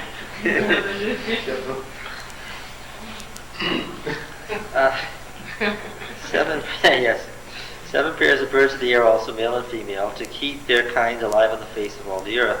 For in 7 days I will say, yes, because of course a kind in Genesis 1, let's speak in defense of Dr. Howell's position, a kind in Genesis 1 is what? An example of an animal Species. with both male and female present. That's when you have the whole thing. For in 7 days I'll send rain on the earth. What does this say? For in 7 days I'll send rain on the earth, 40 days and 40 nights. And every living thing that I have made I'll blot out from the face of the ground. So when is this scene set? This scene is set, yeah. And Noah did all that Yahweh commanded him. Now then, Noah was, verse 6, Noah was 600 years old when the flood of waters came. That is very neat, isn't it? Right? And upon the earth. And Noah and his sons and his wife and his sons' wives with him went into the ark to escape the waters of the flood. Of clean animals and of animals that are not clean, and of birds and of everything that creeps on the ground, 2 and 2, male and female, went into the ark with Noah as Elohim had commanded Noah. Now I could already tell because of the repetition of details, the same details treated differently, that we have switched in verse 6 to what? Yeah, we're back to Genesis 1 and to the Elohist account of the flood. And after 7 days the waters of the flood came on the earth. In the 600th year of Noah's life, on the 2nd day of the month, on the 17th day of in the 2nd month, on the 17th day of the month, on that day, all the fountains of the great deep burst forth. A phrase from where? Genesis 1. And the windows of the heavens were opened. Again, a phrase from where? Genesis 1. And nowhere else but Genesis 1. The rain fell on the earth 40 days and 40 nights. On the very same day, Noah and his sons, Shem, Ham, and Japheth, and Noah's wife and their 3 wives of his sons entered the ark. They and every beast according to its kind, and all the cattle according to their kinds. Now remember, this thing was sung. These oral traditions were not spoken around the campfire. They were what? They were sung, and they were what? Memorized from generation to generation. And so the refrain was just like we sing a refrain in that song. And so to us it sounds laboriously repetitious. But in fact, if I took any of our popular songs and read them aloud, what would you say? This is gibberish. A baby could do better, right? Yes. All right, according to his kind, the cattle according to his kind, every creeping thing that creeps on the earth according to his kind, and every bird according to his kind, every bird of every sort. Verse 15. They went into the ark with Noah, 2 and 2 of all flesh, which there was the breath of life, Genesis 1. They entered, male and female of all flesh, went in as God commanded him. And then we have this interesting statement. Now Yahweh shut him in. Don't say and, because it is not an and.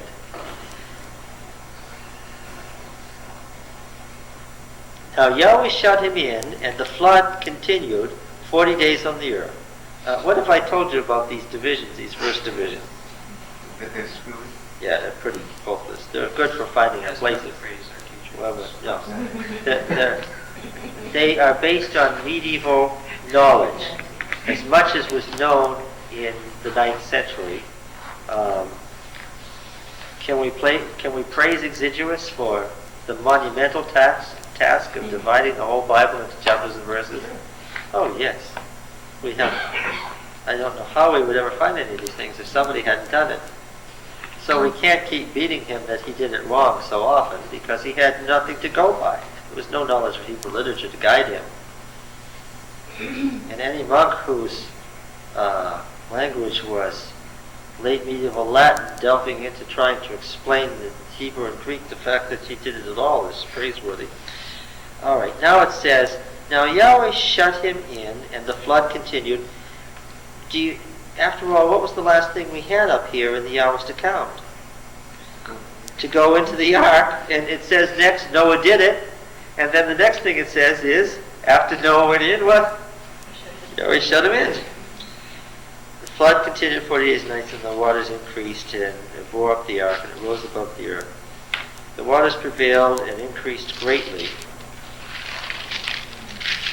upon the earth, and the ark floated on the face of the waters, like the face of the ground that we've had so often.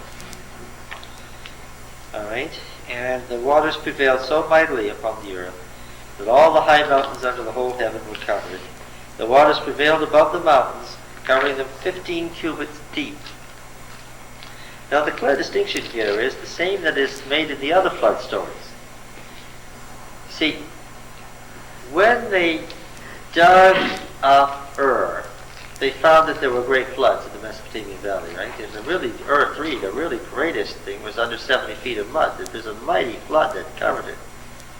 And so the Mesopotamian flood stories were also at pains to say, this flood isn't one of the floods that happens today that ruins our cities. Because the modern liberal interpretation of the flood is what? That it was an overflowing of the Tigris and Euphrates rivers that destroyed the Mesopotamian civilization, and that's what this story is built on. But you see, the author of Genesis already knew that. And in fact, so did the people who constructed the flood stories in Mesopotamia. And they were at pains to say, this wasn't one of those floods. What was it? This was a flood that covered the tops of the mountains. What mountains are there around there? The mountains that separate Iraq from Iran, all the way up to the Armenian Knot that separates the top of Iraq from the bottom of Turkey. Did they know about big mountains? Did they know that some of the mountains were 14,000 feet high? Yes, they did.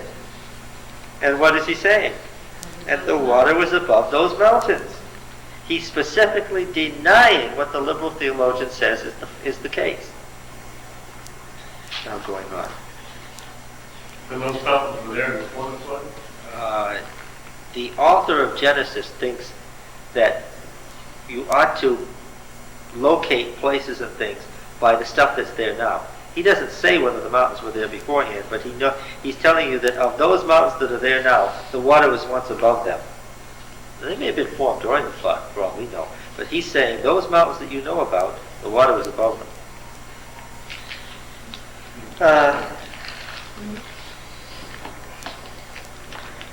So all flesh died that moved upon the earth, birds, cattle. Tell me whether we're reading a Yahwist or Elohist passage.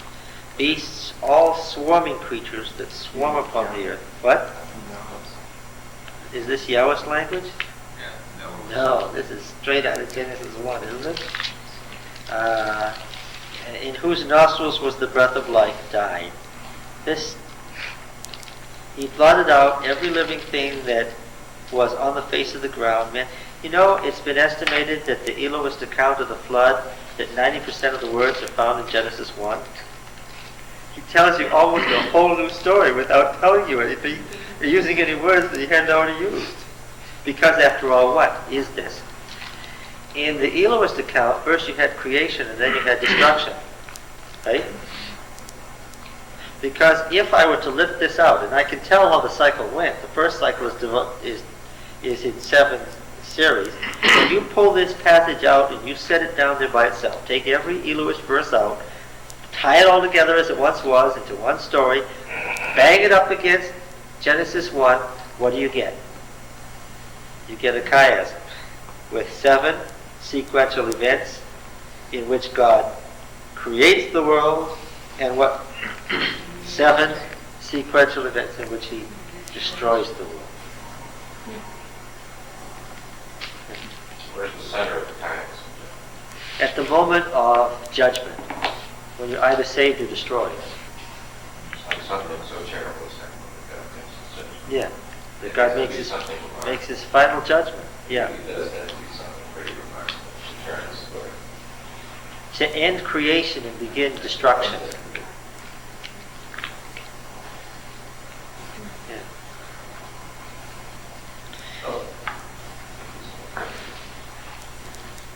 And God is not arbitrary.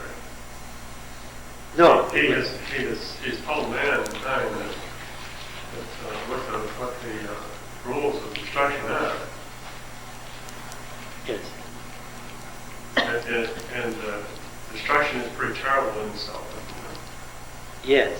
Therefore, sin that leads to it is also pretty terrible in Yes. itself. Yeah. But it was saving rather than a destruction, Well, yes, because what you have ultimately. is because you have the creation and it's spoiled by sin and destruction begins, but God still doesn't carry out the moment you eat, you'll die. It didn't happen. Right? Does God need to carry out destruction? Well, no, if you wanted to be technical, sin would do what? Sin is of such a nature that apart from God's active participation, God could simply withdraw, and what would happen to sin? It would. He had to preserve Satan. Yes, he had to preserve Satan for the sake of the universe. And the flood preserved this earth. If we hadn't had the flood, man would have destroyed himself. But we have a classic example of God's withdrawal at the cross. Yes, that's right. Without which there couldn't have been salvation. But Charles's point was that the flood was a saving act because had God not intervened, what would have happened to the human race? It would have destroyed itself. Okay? And therefore, the example of what happens to sin would have been very short, and would the universe have been convinced? No. Not at all. It would have seemed that God it would have seemed that God had manipulated the thing to make such a mess out of it that you have to let it happen again and again over such a long circumstance, over such widely varying circumstances, that it becomes apparent that you have a true test case, that it becomes apparent that it's not in the nature of God's reaction to sin, but what? In the nature of sin itself. That the wages of sin is not death because God says so. Right? That can't be right. Or Satan would be right that God's an arbitrary tyrant. That would be arbitrary. That's true. Yes. And so the 7 and through the ages, he's allowing this to happen over and over, the ending, the beginning, to see that there is that pattern, that it's going to continue. Yes. It'll be here today And tomorrow. of course. You can go beyond that and say he doesn't allow it to happen directly. Well, Yes, that's right, because that of course is the Elohist point. God didn't allow it. What? He set it up in such a way that what? That this would come about. Yes, because allow was not a word that the Hebrews would have related to God under any circumstances. God doesn't allow things. That would be blasphemy. Maybe the pagan gods allow things. Why? They don't have to. Because they're not totally in control. When he directed. What? When he directed it, he said the same thing. Yes, that's right. Now let's see. Here we are, but God remembered, Elohim remembered Noah and all the beasts and the cattle that were with him in the ark, and Elohim made a wind blow over the earth. What does this make you think of? At the moment of creation in Genesis 1, what was happening? There was the water and the wind hovering over the water. Of chaos, yes. God made a wind blow over the earth, and the water subsided. Mountains deep, the windows of heaven were closed. The rain from the heaven was restrained. Waters receded from the earth continually. At the end of 150 days, the water abated. The 7th month, the 17th day of the month, the ark came to rest on the mountains of Ararat, and the waters continued to abate until the 10th month. In the 10th month, on the first day of the month, the tops of the mountains were seen. Of course, what you have there is, that's the New Year's Day, in case you missed it, in the sanctuary.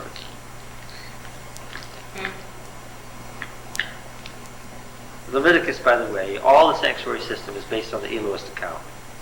The male and female animals that are brought, the male and female offerings and so forth, it's all from the Elohist background. The whole Levitical system. All right. At the end of 40 days, Noah opened the window of the ark which he'd made, sent forth a raven, and went to and fro until the waters were dried up in the earth. Then he sent forth a dove. See if the waters had subsided from the face of the ground. Now that makes me think of what? But the dove found no place to set her foot. She returned to the ark. So he put forth his hand and took her and brought her into the ark with him. He waited another 7 days and again sent her forth. And the dove came back in the evening. Lo, in the mouth was freshly plucked olive leaves, so Noah knew that the waters had subsided from the earth. He waited another 7 days, sent forth the dove. She didn't return anymore. An interesting little paragraph there that has the words face of the ground, face of the waters that we've seen in the Yahwist accounts all the time. Right? And this is really the first time in the Yahwist accounts that we have sets of 7 days. Right? Because the 7-day week has always been in the Elohist cycle. Yes. In the 601st year, in the first month, the first day of the month, the waters were dried off the earth and Noah. Which of these accounts is chronologizing the ark and counting the number of days and what day it was? And which of these accounts is doing that? Don't worry about it. That's something different. Oh, I didn't know. yeah. What? The Elohim. Yes, it's the Elohist that's doing that. That's doing the calendar. And again, you have to have the Levitical calendar from the sanctuary system to know that this is important. These are feast days. Oh. Yeah. Then God said to Noah, the Elohim said to Noah, go forth from the ark, you and your wife and your son's wives with you. Bring forth with you every living thing that is with you of all the flesh, birds and animals, everything, the creeping thing that creeps on the earth. It's still in Genesis 1. That they may breed abundantly and be fruitful and multiply on the earth, which is just the command that you had at the end of creation. Yes. So Noah went forth, and sons and wives, and the sons' wives with him. And every beast, every creeping thing, and every bird, everything that moves on the earth went forth by families out of the ark. Now Noah built an altar to Yahweh and took of every clean animal, every clean bird. Now what does this pick up from? From the story of the dove? After all, a dove is what? Is one of the most common offerings that you could make. Offer burnt offerings on the altar. And Yahweh smelled the pleasant odor. Remember that Yahweh smelled the odor of Abel's offering. It was a more savory offering. And Yahweh said in his heart, I will never again curse the ground because of man. This cursing the ground because of man is where? This is the story of, well, first the story of Adam, and then Cain and his descendants. I will never again curse the ground because of man.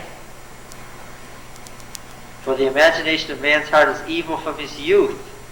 Not right? That would say that man was the cause of the curse. Yes.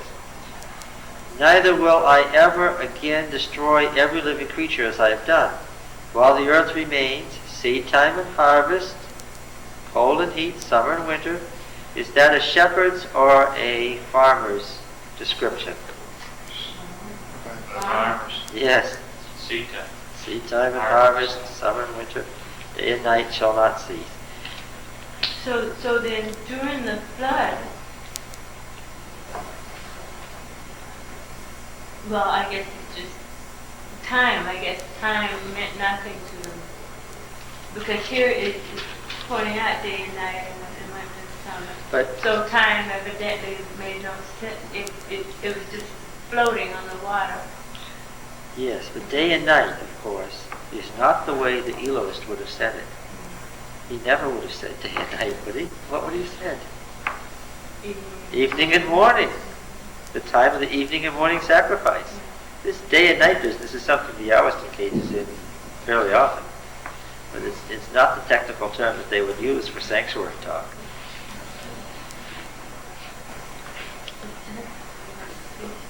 What?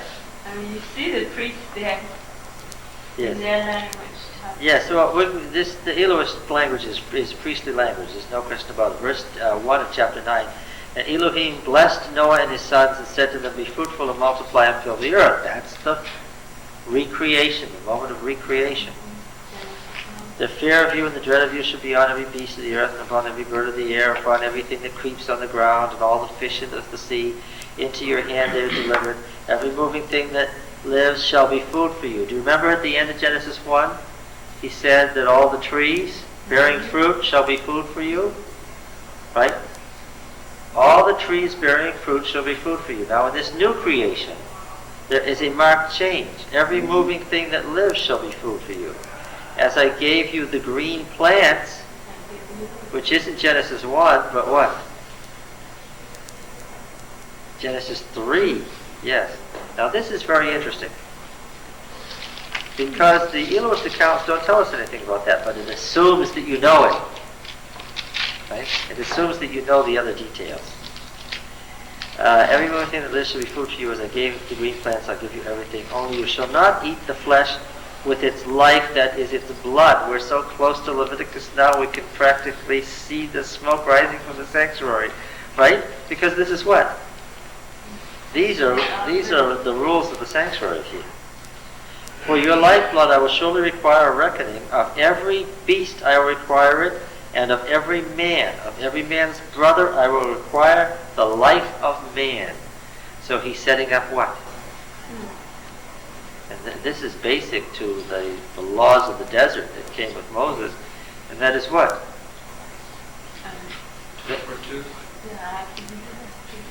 Yes, and certainly murder. What was the punishment for murder? Oh, capital punishment. Yes, and capital punishment is the first thing that he's going to say about curbing violence of all kinds, right? And all through the laws given through Moses in Exodus, Leviticus, Numbers, what do you have? You have various sets of laws and what the appropriate punishment is, including starting first with capital punishment, right? The most serious offenses. Whoever sheds the blood of man, by man shall his blood be shed. For God made man in his own image. And you be fruitful and multiply, bring forth abundantly on the earth and multiply it. So to murder is to go directly opposite to God's recreative order, which is what? That man should multiply. Here, if you murder, you're defying God's order that what? Man should multiply and fill the earth. Yes. Okay. All right. Now, in the next passage, we're going to get another distasteful event. The curse on Cain, which is even worse than the curse on Ham, whose son is Canaan, which is just another form of the name Cain, which is even more distasteful to the author than that which destroyed the earth through the flood. And then we're going to have the Table of the Nations, probably one of the most interesting chapters in Genesis. How could a chapter that's a bunch of really, really weird names be so interesting? We'll find out when it was written, where it was written, why it was written, and why it's crucial to an explanation of what the world was like after the flood. But that's for next time. Thank you.